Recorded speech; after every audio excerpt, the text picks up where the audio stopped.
C'est pas très pratique quand on en Rentable. a besoin. Non, effectivement.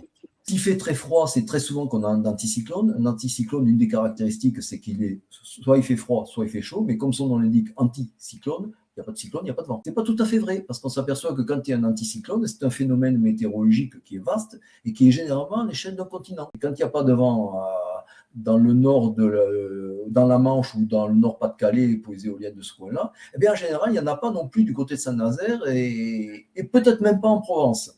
Alors, c'est vrai que la Provence arrive un petit peu en limite souvent de ces zones anticycloniques, mais tout à l'heure, je citais le cas d'avant-hier, donc samedi 12 décembre.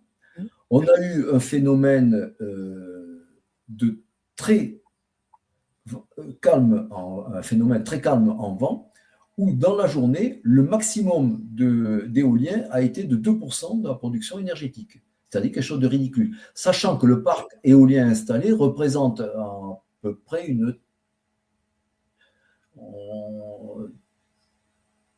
20% du parc installé de production électrique.